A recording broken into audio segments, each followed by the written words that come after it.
E agora sim podemos então dar início. Muito bom dia aos presentes.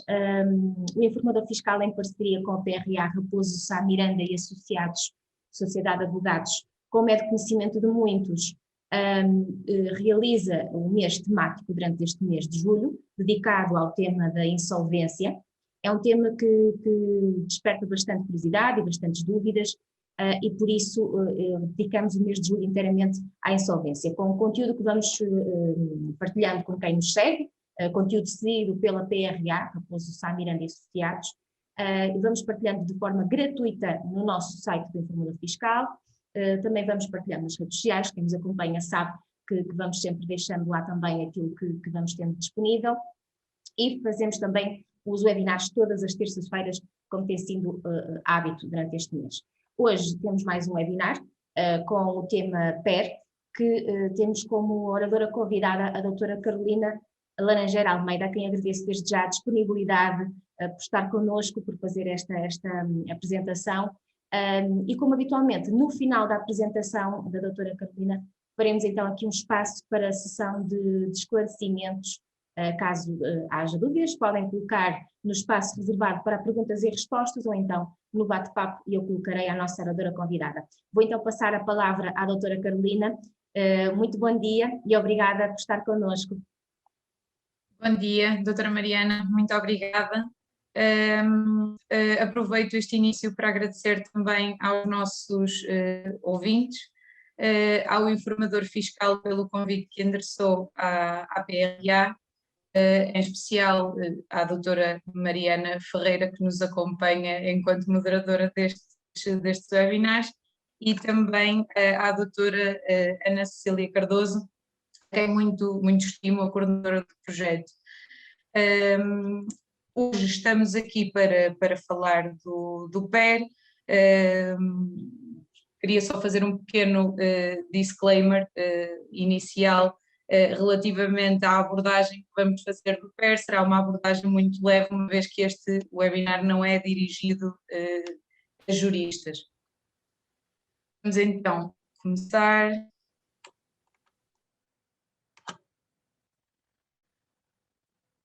Então, estamos aqui hoje para falar do PER. O PER é um mecanismo judicial que está regulado nos artigos 17A e seguintes do Código de Insolvência e Recuperação de Empresas, que foi introduzido pela Lei 16 de 2012 e é um mecanismo judicial destinado a permitir às empresas que comprovadamente se encontrem numa situação económica difícil ou numa situação de insolvência iminente, mas que ainda sejam suscetíveis de recuperação, encetar negociações com os seus credores por forma a concluir com estes um acordo conducente à sua revitalização. À semelhança do processo de insolvência, é um processo de natureza urgente, ao qual podem recorrer as empresas e, portanto, não têm acesso ao PER os devedores, pessoas singulares, que têm ao seu dispor o PEA, portanto, o processo especial para acordo de pagamentos, também previsto no CIR, e do qual falaremos na próxima semana. E o que é esta situação económica difícil? Portanto, esta situação económica está definida no Código de Insolvências, do Código de Insolvência e Recuperação de Empresas, no vulgo CIR, e consiste na dificuldade séria para cumprimento pontual das obrigações, designadamente por falta de liquidez ou por não obtenção de crédito. Já a situação de insolvência iminente verifica-se quando haja uma convicção de que estão praticamente esgotadas as possibilidades do devedor vir a cumprir com as suas obrigações. Nos termos da lei, portanto, nos termos do CIR, esta situação de insolvência iminente é equiparada à situação de insolvência atual para efeitos da apresentação à insolvência. O que é que isto quer dizer? Quer dizer que a empresa que se encontra em situação de insolvência iminente pode optar por apresentar-se à insolvência, ao invés de recorrer a um PER, mas o contrário não pode acontecer. Portanto, é necessário que a empresa comprove que não se encontra em situação de insolvência atual, por forma a que não seja aqui elidido o dever de apresentação à insolvência. E o que é necessário para a apresentação a um PER? Portanto, o PER inicia-se com a manifestação de vontade do devedor através de declaração escrita em como pretende iniciar negociações conducentes à aprovação de um plano para a sua revitalização e terá que apresentar uma declaração em como reúne as condições para a sua recuperação e terá que apresentar também uma declaração escrita, assinada em conjunto com um credor ou com credores que representem no mínimo 10% dos créditos não subordinados e este credor aceita também ou declara também que está na disposição de avançar com as negociações conduzentes à aprovação de um plano daquele devedor. O que é que são créditos subordinados? Os créditos subordinados são aqueles que sejam detidos por pessoas especialmente relacionadas com o devedor. Nomeadamente, e a título de exemplo muito prático, os suprimentos que os sócios prestam à sociedade. Já os credores especialmente relacionados com o devedor serão os sócios, associados, membros que respondam legalmente pelas dívidas da sociedade, pessoas com quem tenham estado em relação de domínio ou de grupo, administradores de direito ou de facto, e também as pessoas relacionadas com estas que vimos de referir, nomeadamente cônjuges, ex-cônjuges, ascendentes, descendentes, irmãos, etc. Para recorrer a um PER é ainda necessário, como venho de referir, que a empresa comprovadamente não se encontra numa situação de insolvência atual. E para comprovar este facto é necessário também apresentar uma declaração subscrita há não mais de 30 dias por contabilista certificado pelo revisor oficial de contas, sempre que a revisão de contas seja legalmente exigida. E, portanto, o OCO, o contabilista certificado, atesta que a empresa não se encontra numa situação de insolvência atual. Além desta documentação, será necessário também apresentar a documentação prevista no CIR para a apresentação a um processo de insolvência. E esta documentação será por ordem alfabética de todos os credores, com a indicação dos respectivos domicílios, montantes dos créditos, datas de vencimento, naturezas e garantias que esses créditos beneficiem e também a eventual existência de relações especiais nos termos do artigo 49 do CIR. Terão de apresentar também uma relação de todas as ações e execuções que se encontrem pendentes, um documento, um relatório em que são explicadas as atividades a que a empresa se tenha dedicado nos últimos 3 anos e ainda o que entende serem as causas da situação em que se encontra. Têm de apresentar ainda um documento em que identifiquem os sócios da pessoa coletiva, habitualmente a certidão permanente comercial, e uma relação de bens que o devedor detém em regime de arrendamento, aluguer, locação financeira, venda com reserva de propriedade e todos os demais bens e direitos de que seja titular, com indicação da sua natureza, lugar onde se encontra, dados de identificação registral, valor de aquisição, valor atual, etc.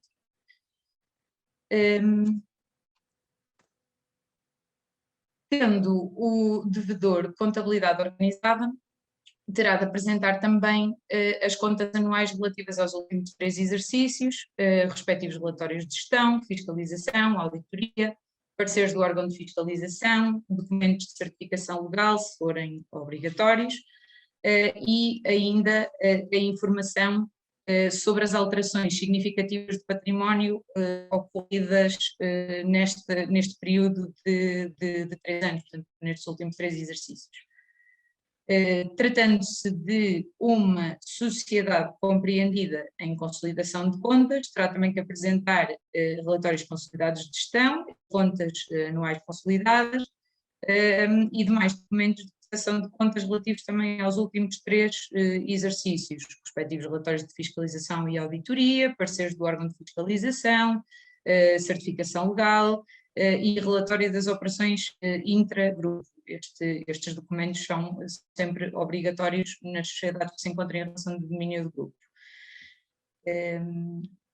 Terão de apresentar ainda relatórios e contas especiais e informações trimestrais em base individual e consolidada, e o mapa de pessoal que o devedor tenha ao serviço. Ora, relativamente à tramitação do PER, ao início da tramitação do PER, portanto, o devedor apresenta um requerimento acompanhado de toda esta documentação que vimos de referir, no tribunal que seja competente para declarar a sua insolvência, e o tribunal nomeará de imediato, através de um despacho, um administrador judicial provisório. Este despacho será notificado ao devedor e será objeto de publicidade. Com este despacho, produzem-se alguns efeitos, nomeadamente a nomeação do administrador judicial provisório terá como efeito obstar à instauração de quaisquer ações para cobrança de dívidas contra a empresa e durante todo o tempo em que perdurarem as negociações suspende as ações que estejam em curso com idêntica finalidade. E estas ações, findo o PER, logo que seja aprovado e um plano de recuperação, vamos ver mais à frente, serão extintas, salvo se o plano apresentado pelo devedor previr a sua continuação. Naturalmente, esta extinção não opera relativamente a créditos que hajam sido constituídos após a nomeação do administrador judicial provisório, apenas se aplicará a créditos constituídos anteriormente. Durante este período que vamos falar já de seguida das negociações e após a nomeação do administrador judicial provisório, o devedor fica impedido de praticar atos de especial relevo, sem prévia autorização para a realização das operações pretendidas por parte do administrador judicial provisório. Esta autorização deve ser requerida por escrito, através de meios eletrónicos, e o administrador judicial deverá dar resposta à solicitação do devedor no prazo de 5 dias. Sendo que a falta de resposta à solicitação do devedor corresponderá à recusa da autorização para a realização do negócio pretendido.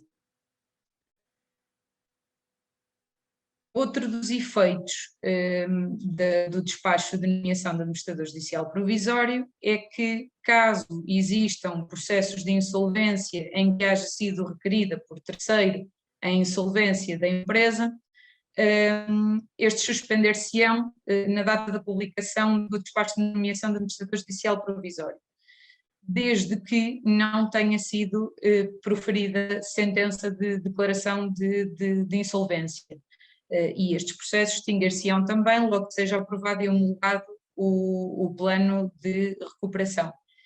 Isto porque, se temos uma sentença declaratória de insolvência, naturalmente a empresa se encontra numa situação de insolvência atual e, portanto, não fará sentido o recurso ao PER. Determina, esta nomeação do administrador judicial provisório, determina também a suspensão de todos os prazos de prescrição e caducidade oponíveis pela empresa, durante o período em que perdurarem as negociações e até que seja aprovado e homologado o plano de recuperação. De referir aqui que trata-se de uma suspensão do prazo e não uma interrupção do prazo, pelo que o tempo que haja decorrido anteriormente à nomeação de administrador judicial provisório será sempre contabilizado. Além disso, a partir deste momento e durante todo o tempo em que perdurarem as negociações, também não pode ser suspensa a prestação de serviços públicos essenciais, nomeadamente fornecimento de água, de energia elétrica, de gás natural, comunicações eletrónicas, serviços postais, serviços de recolha e tratamento de águas residuais, gestão de resíduos sólidos urbanos, etc.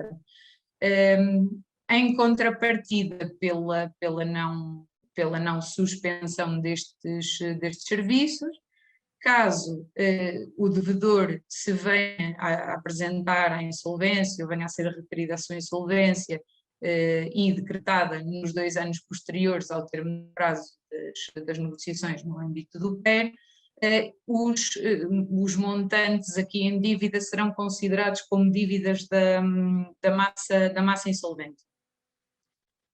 Além disso, oficiosamente o requerimento do administrador judicial provisório e especialmente relativamente às sociedades, às empresas que se encontram em relação de domínio ou de grupo, pode ser requerida a pensação de outros processos especiais de revitalização e este pedido pode ser feito até ao início do prazo das negociações.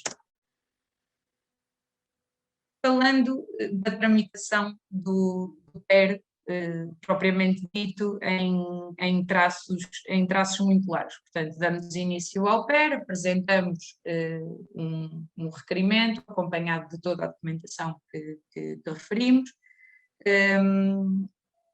preferencialmente também acompanhado já de uma proposta de plano de recuperação e,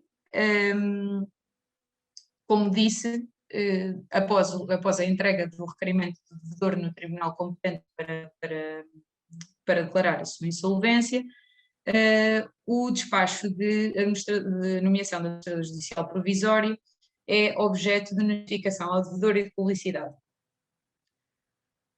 Após esta notificação ao devedor, o devedor terá que comunicar através de carta registada aos credores que não subscreveram a declaração que deu início ao processo e convidá-los a participar nas negociações, informando que a documentação que instrui o PER se encontra disponível na Secretaria do Tribunal para consulta. Uma nota bastante importante relativamente a este convite de participação nas negociações é que o PER, portanto o plano de recuperação aprovado, irá vincular todos os credores. Mesmo aqueles que decidam não participar nas negociações, os que não votem favoravelmente. E por esta razão existe aqui um dever de chamamento dos credores, que impende sobre o devedor e que, afinal, poderá ter consequências no que respeita à homologação do plano que tenha sido, inclusive, aprovado. Portanto, a violação deste dever de chamamento de credores pode consubstanciar uma violação dos deveres procedimentais e, por isso, levar à não homologação do plano. Mas vamos falar disto um bocadinho mais à frente. Após este despacho de nomeação do administrador judicial provisório, os credores dispõem de um prazo de 20 dias contados a partir da data da publicação no portal Sítios para reclamação de créditos. E no âmbito destas reclamações de créditos, os credores deverão expor os fundamentos para a existência de um crédito sobre o devedor, proveniência, e instruem o requerimento com documentos que o comprovem. E devem informar também, no mesmo requerimento, se estes créditos gozam de alguma condição, alguma garantia, qual a taxa de juros aplicável pela mora, etc. Findo este prazo de 20 dias, o administrador judicial provisório irá elaborar, no prazo de 5 dias, uma lista provisória de credores. E esta lista tornar-se-á definitiva caso não seja impugnada no prazo de 5 dias úteis. Caso sejam apresentadas impugnações, o juiz dispõe de idêntico prazo, portanto também de 5 dias úteis, para se pronunciar sobre elas. Finda esta fase, dá-se início ao prazo das negociações.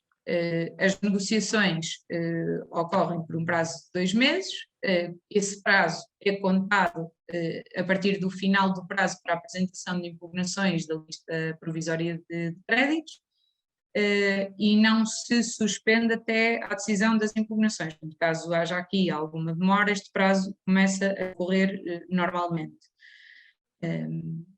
Este prazo de 2 meses é um prazo perentório, e isto significa que determina o encerramento do processo no caso de ser ultrapassado.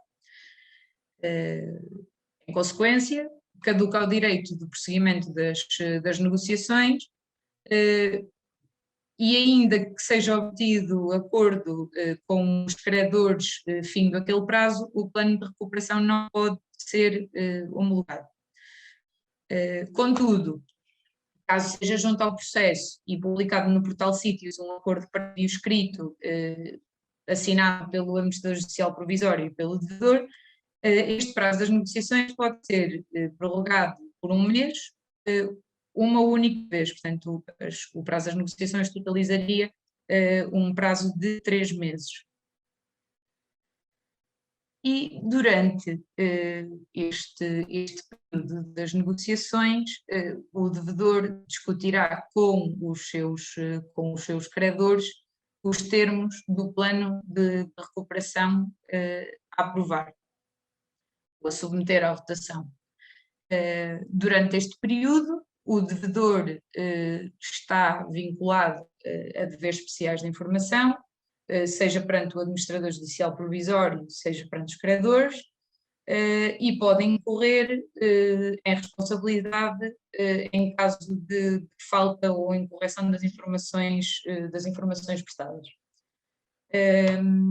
Estas negociações são dirigidas pelo administrador judicial provisório, o administrador judicial provisório é que fixará as regras das mesmas, caso não haja acordo entre os intervenientes, e cabe-lhe a fiscalização do decurso dos trabalhos, assegurando que nenhuma das partes adota expedientes dilatórios ou inúteis que sejam prejudiciais ao andamento das negociações. Quanto aos credores, os credores que pretendam, após o convite do devedor, podem participar nas negociações conducentes à negociação do plano, mediante o envio de uma carta registada ao devedor, que depois será junta ao processo judicial, portanto será junta aos autos. Findo o prazo das negociações, ou melhor, as negociações devem culminar, ou o objetivo é que culminem na aprovação do plano de recuperação. E por esta razão o devedor deve aproveitar este prazo para elaborar uma versão definitiva do plano de recuperação que reúna as condições necessárias para obter o assentimento da maioria dos credores. Findo o prazo das negociações, a empresa depositará no tribunal a versão final do plano de revitalização, acompanhada dos elementos que estão previstos no artigo 195 do CIR, nomeadamente da descrição da situação patrimonial e financeira da empresa, indicação de qual o meio para satisfação dos credores, etc. E é de imediato publicada também no portal Sítios a indicação do depósito do plano. O plano pode prever uma multiplicidade de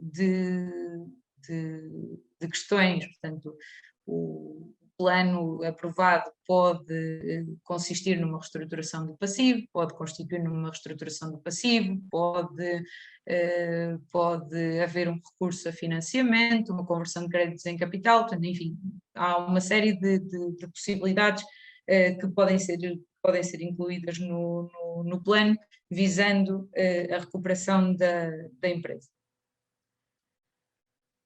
Após a publicação de depósito do plano e no prazo de 5 dias após esta publicação, os credores podem alegar nos autos o que entenderem conveniente quanto ao teor do plano depositado pela empresa.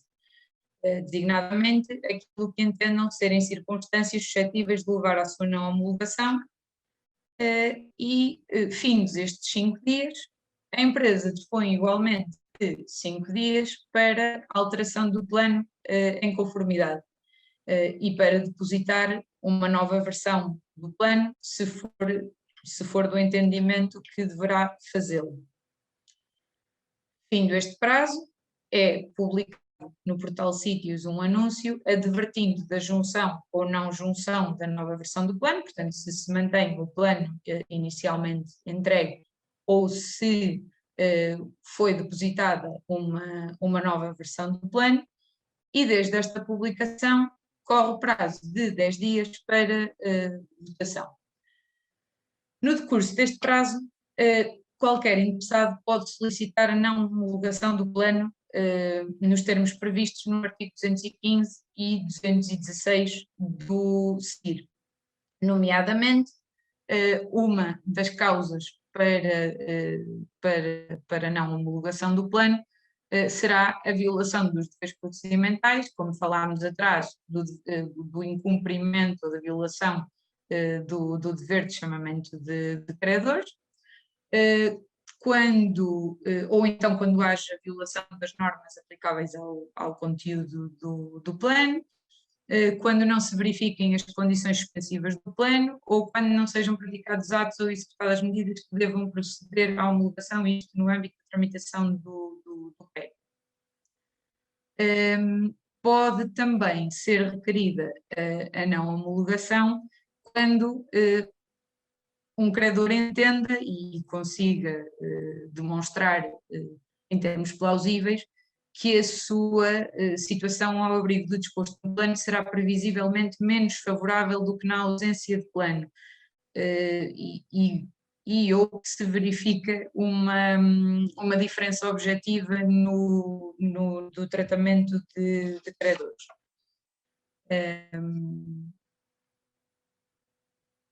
Portanto, os credores irão votar este plano por escrito no prazo de 10 dias. O voto formulado pelos credores será um voto de aprovação ou um voto de rejeição do plano, e esses votos serão remetidos para o administrador judicial provisório, que os contabilizará juntamente com o devedor e elaborará um documento com o resultado da votação. E quando é que o plano é aprovado?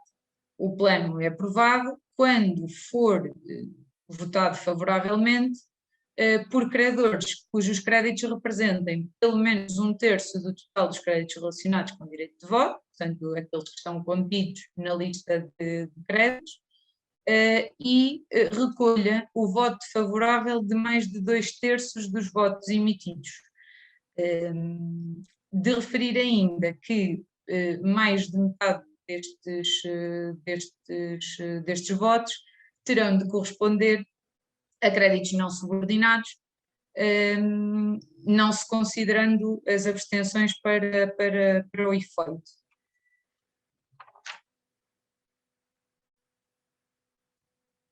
No caso da aprovação do plano, verificando-se que a aprovação do plano é unânime, portanto, que reúne o voto favorável de todos os credores, o plano é de imediato remetido ao juiz para homologação ou recusa do mesmo. Este plano terá que ser acompanhado da documentação que comprove a aprovação, devidamente atestada pelo administrador judicial provisório. E uma vez homologado, o plano produzirá de imediato os seus efeitos, nomeadamente aqueles efeitos que falámos atrás e que não respeitam, portanto, ao decurso das negociações, nomeadamente a extinção das ações que visem obter a cobrança de créditos, e também se houver ações de insolvência pendentes, claro, sem que tenha sido decretada a insolvência do devedor, essas ações extinguir-se-ão igualmente. Caso haja aprovação do plano sem unanimidade dos credores, o plano será remetido também para o tribunal, o juiz decidirá se deve ou não homologar o plano de recuperação.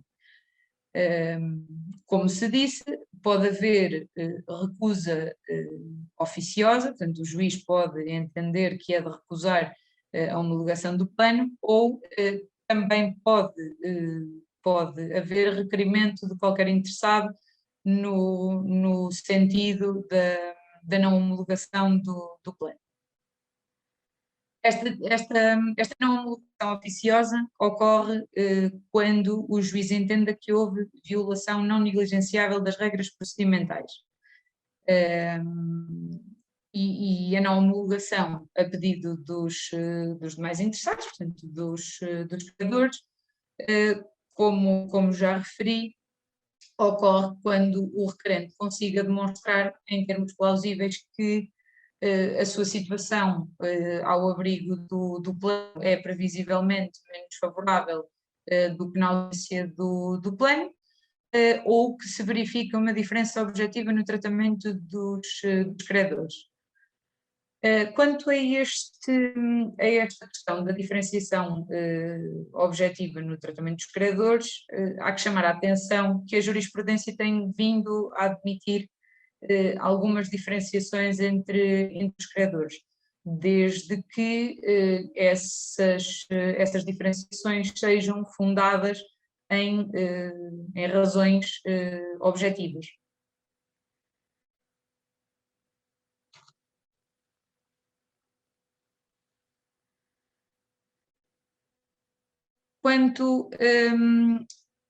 Quanto à decisão do juiz, portanto, esta decisão é proferida no prazo de 10 dias, seja de homologação ou de não homologação, e irá vincular todos os credores, mesmo aqueles que não hajam participado nas negociações, e será notificada, publicitada e registada pela Secretaria do Tribunal. E quando vamos imaginar que durante o período das negociações o devedor ou a maioria dos credores chegam à conclusão que não é possível alcançar um acordo tendo em vista a recuperação do devedor, ou caso tenha sido ultrapassado o prazo das negociações sem que seja alcançado um acordo entre o devedor e os credores. Neste caso, o processo deve ser encerrado, o administrador judicial provisório deverá comunicar este facto ao tribunal e proceder à publicação no sítio. Caso o devedor entenda que pretende pôr termo ao processo, pode fazê-lo unilateralmente, a todo o tempo, sem invocação de qualquer causa, através do envio de carta registada ao administrador judicial provisório, aos credores e ao tribunal, informando tal facto.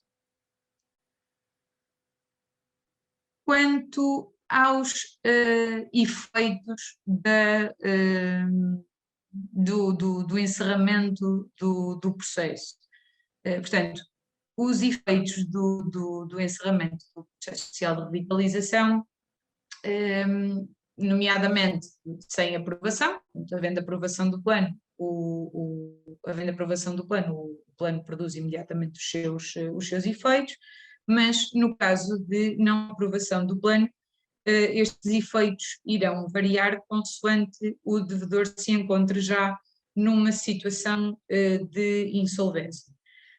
Esta questão, portanto, se o devedor se encontra já em situação de insolvência ou não, é uma questão que vai ser objeto de parecer do administrador judicial provisório após a audição do devedor e dos credores.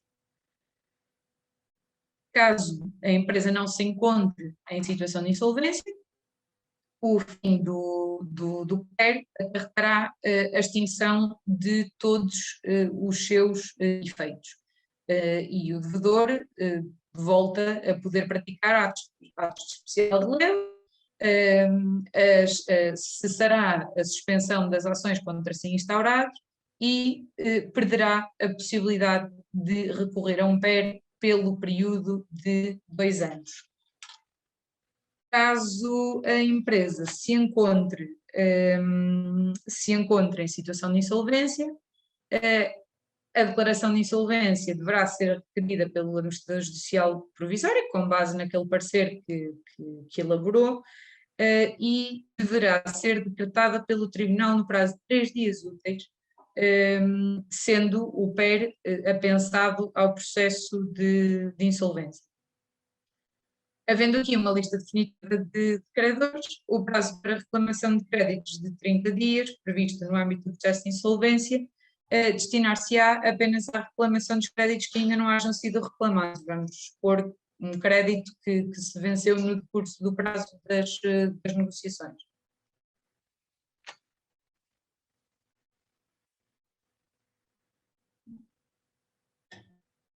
Com o trânsito em julgado da sentença de homologação, que ocorre passado 15 dias da decisão de homologação, 15 dias por se tratar de um processo urgente, o processo considerar-se-á encerrado nos casos em que tenha sido aprovado e homologado o plano de recuperação. As funções do administrador judicial provisório serão com a decisão de homologação e no caso da não aprovação, esta cessação de funções dependerá do encerramento do processo nos termos do artigo 17J, número 1, a linha B.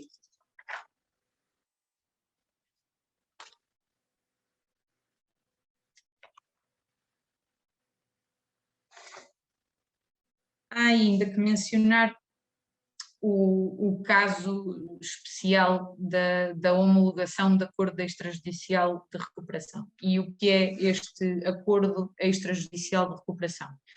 É uma modalidade do PER bastante mais simplificada que ocorre quando o credor, ao invés de conseguir o acordo o devedor, ao invés de conseguir o acordo de 10% dos credores para dar início às negociações, consiga reunir a maioria dos credores nos termos que vimos atrás para a aprovação do PER, e, portanto, todos os credores, ou a maioria dos credores, subscrevem conjuntamente com o devedor um acordo extrajudicial de recuperação. A apresentação do processo faz-se nos mesmos moldes, o juiz nomeará um administrador judicial provisório, a Secretaria do Tribunal publicará a lista provisória de credores no portal Sítios, e notificará os credores constantes da lista apresentada, portanto, aquela relação de credores que é obrigatório apresentar no início do processo, e notificará os credores constantes da lista apresentada que não tenham subscrito o acordo extrajudicial. Portanto, só estes credores é que terão aqui um prazo de 20 dias para reclamação de créditos. Mais uma vez, esta lista provisória que será elaborada a fim do prazo da reclamação de créditos converter-se-á em definitiva na ausência de reclamações. Findo este prazo, o juiz aprecia o acordo extrajudicial celebrado e decidirá homologá-lo ou não, caso se verifique alguma situação que possa conduzir à não homologação oficiosa ou caso haja requerimento dos interessados no sentido da não homologação. Caso este acordo extrajudicial de recuperação seja homologado, aplicar-se-á o regime que falámos, resultante da conclusão do processo pela obtenção de acordo. Caso não seja homologado, serão os efeitos do processo e, se o devedor se encontrar em situação de insolvência, pode ser declarado em situação de insolvência.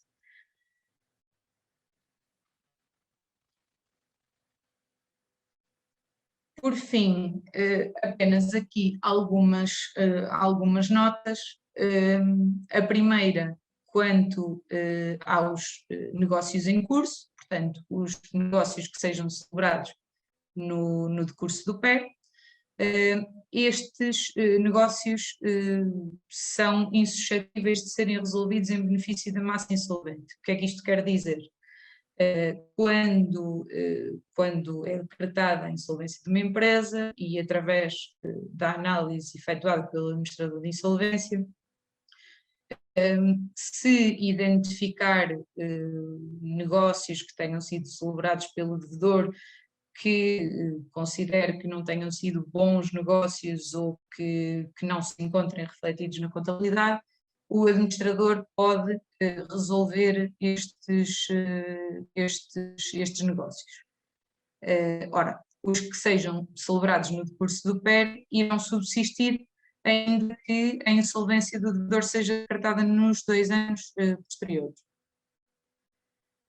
Além disso, as garantias que sejam convencionadas entre o devedor e os credores que visem proporcionar as condições financeiras necessárias à prossecução da atividade do devedor irão também manter-se, ainda que venha a ser declarada a insolvência do devedor no caso de 2 anos.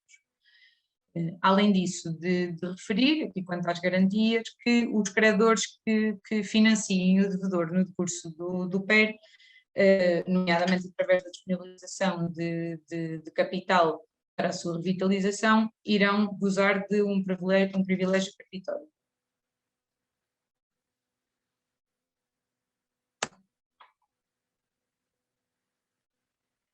E por fim, para terminar, quanto ao tratamento dos créditos fiscais, há aqui que referir que, devido às suas características, concretamente a sua indisponibilidade, o PER não produzirá efeitos em relação aos membros.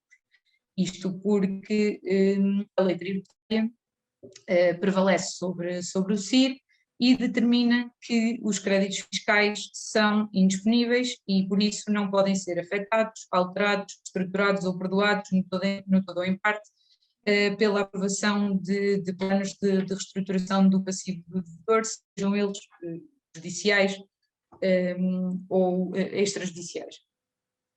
Isso significa que sem o acordo da autoridade tributária estes créditos não podem ser incluídos no plano apresentado e, caso sejam, a sua inclusão poderá consubstanciar um fundamento para a recusa oficiosa da homologação do plano.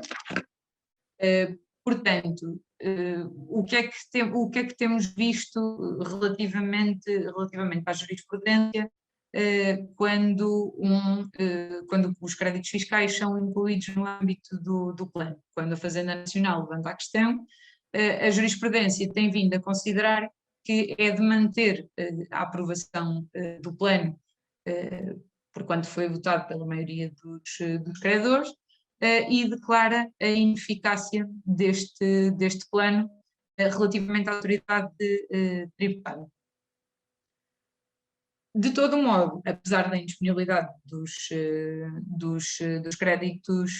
créditos fiscais, caso haja concordância da autoridade tributária, há a possibilidade de ser efetuado um pagamento prestacional mediante requerimento, pagamento esse que não poderá ser objeto de perdão de capital ou juros e terá que ser, ou terá que consubstanciar uma medida imprescindível para a viabilidade económica do devedor. Num máximo, portanto, este acordo prestacional terá um máximo de 36 prestações, no mínimo do montante de uma unidade de conta, portanto 102 euros, e poderá estender-se a 60 prestações em casos excepcionais. Quanto aos créditos da Segurança Social, estes créditos não são absolutamente indisponíveis e, por esse motivo, podem ser, em certos termos, perdoados ou reestruturados, ainda que parcialmente. Para beneficiar deste regime excepcional de pagamento previsto na lei, é necessário que o devedor apresente requerimento a solicitar autorização para o efeito junto dos serviços da Segurança Social e comprovadamente que esta medida seja indispensável para a viabilidade económica do devedor e ainda que esteja em curso, no caso quer. E assim termino a minha apresentação. Mais uma vez agradeço ao informador fiscal pelo convite para esta parceria. Agradeço a todos os ouvintes e estou disponível para esclarecer eventuais questões, seja no imediato, seja através do endereço de e-mail que está no slide neste momento. Muito obrigada. Obrigada, doutora Carolina, pela apresentação e pela disponibilidade. Portanto, quem quiser colocar questões poderá fazê-lo agora através da área reservada que temos de perguntas e respostas ou no bate-papo, ou ainda, se preferirem, depois entrar em contato diretamente com a PRA, também o poderão fazer. Enquanto isso, vou referir, portanto, que estamos com um mês dedicado à insolvência, como sabem, e por isso, ao longo deste mês, estamos a oferecer a possibilidade de poder utilizar o serviço de recuperação insolvências de forma gratuita, portanto, usando uma versão demonstrativa com o nível 4, portanto, é o nível mais avançado do serviço e que podem, portanto, conhecer todas as funcionalidades do serviço de recuperação e insolvências. Ele permite fazer pesquisas de registros e processos de insolvências, receber alertas por e-mail sempre que surgirem novos registros de recuperação e insolvências relativas a processos ou entidades que definiu previamente, e este serviço encontra-se dividido em 4 níveis, portanto, do básico ao avançado, temos o nível 1, 2, 3 e 4, em que este mês, por ser o mês da insolvência, o nível 1 e 2 estão com 20% de desconto e nível 3 e 4 com 50% de desconto. Portanto, quem quiser usufruir da versão demonstrativa do Serviço de Recuperação e Insolvências pode fazer o pedido através do nosso e-mail para cliente@informador.pt, ou então, fazendo uma pequena pesquisa nas nossas redes sociais, irão também encontrar o código disponibilizado para poderem fazer o vosso registro e utilizar durante algum período de tempo, penso que até setembro. Portanto, aproveitem para conhecer as potencialidades deste serviço, que pode ser uma mais-valia para o vosso dia-a-dia profissional. Não havendo questões, vamos dar por encerrado o webinar de hoje. Quero agradecer à PRA pela disponibilidade e pela colaboração, em especial à nossa oradora convidada de hoje, a doutora Carolina Laranjeira Almeida, que esteve aqui com disponibilidade a fazer a sua apresentação sobre a temática do PER. Ficamos com o encontro marcado para a próxima terça-feira, com mais um webinar nesta última semana, que será a última semana de julho. dedicado à insolvência. Obrigada, doutora Carolina. E até uma Obrigada, próxima. em nome da PRA, muito obrigada a todos. Obrigada, até uma próxima.